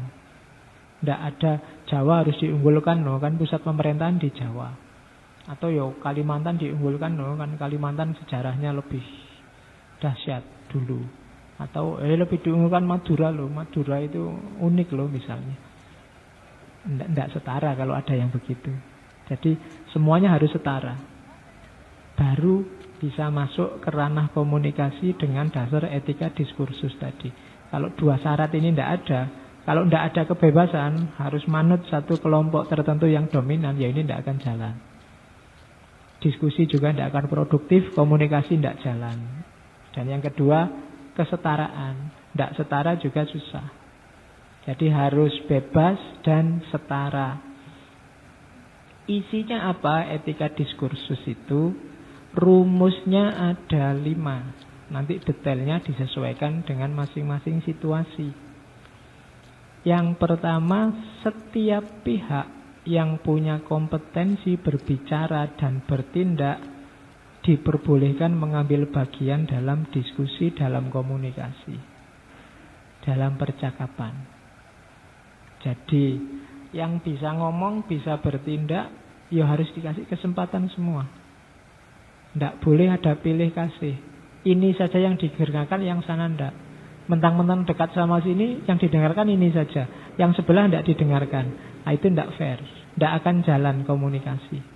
Yang terjadi pemaksaan. Atau paling tidak tadi, tindakan strategik. Tidak boleh begitu. Tidak etis. Kalau dengan dasar etika diskursus. Diskusi misalnya, ada yang tanya 10, sudahlah dipilih yang teman-teman aja lah, yang tidak kenal nggak usah. Itu tidak etis namanya. Wong dalam diskusi setiap suara boleh ngomong kok, punya suara. Kecuali yang tadi ada kesepakatan awal misalnya, ini diskusi mahasiswa, jadi yang tidak mahasiswa mohon maaf hanya berhak mendengarkan saja. Disepakati. Kalau ada kesepakatan awal ini nggak masalah. Tapi kalau tidak ada kesepakatan tertentu yang semua yang punya kompetensi ngomong dan bertindak harus dikasih kesempatan, harus diberikan haknya. Terus yang kedua, setiap orang boleh menanyakan pernyataan apapun. Boleh mengkritisi, boleh menyatakan, boleh menyangkal, boleh bertanya. Punya hak dalam komunikasi. Kecuali tadi ada aturan-aturan tertentu di awal, misalnya tolong jangan membahas fisik ya, tolong jangan membahas di luar ini ya, itu kesepakatan di awal. Tapi di luar kesepakatan boleh tanya apapun. Itu baru etis dalam hidup bersama. Terus boleh juga selain bertanya ya menyatakan sendiri pendapatnya. Itu baru etis. Setiap orang monggo kalau punya pandangan sendiri silahkan diucapkan. Dan jangan dikira ini gampang ya. Bertanya, menyatakan pendapat itu sebenarnya butuh latihan. Tidak sembarangan orang bisa. Maka latihanlah untuk bertanya, karena itu hakmu. Menyatakan pendapat itu hakmu. Kemudian boleh juga menyatakan tidak cuma pendapat, tapi keinginan, kebutuhan.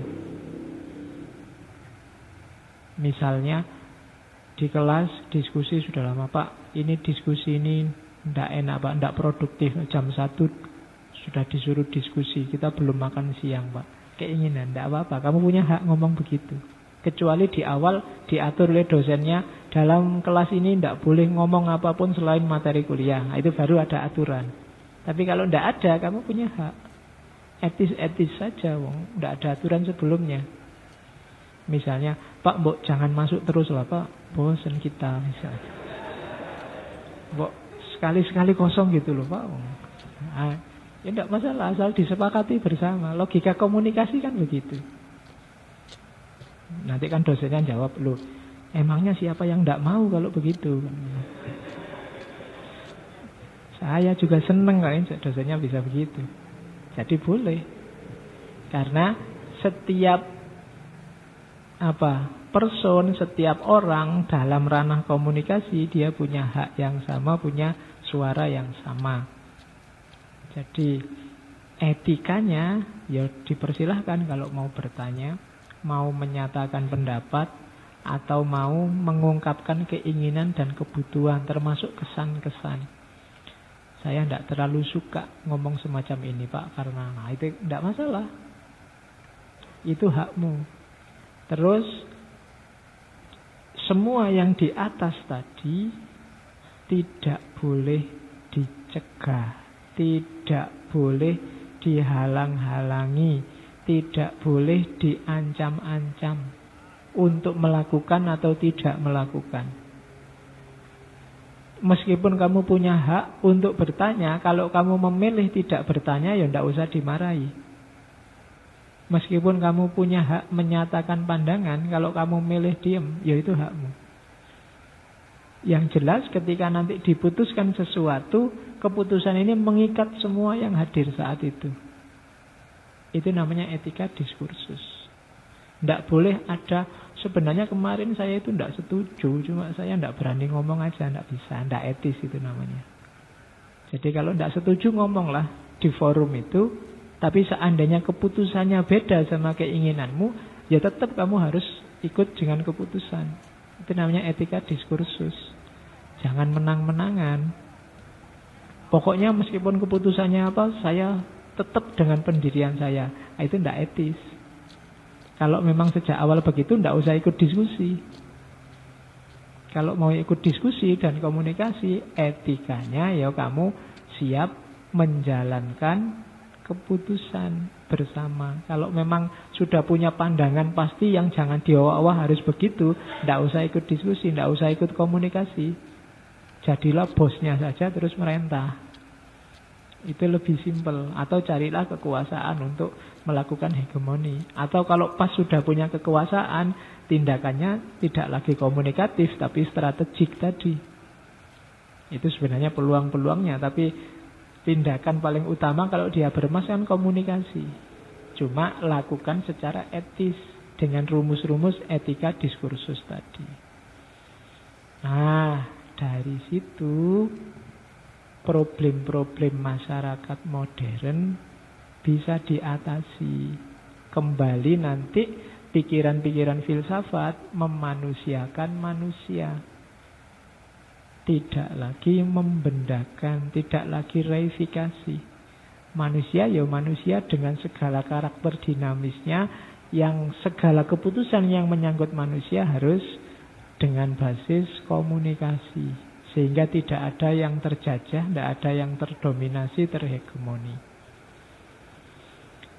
Oke.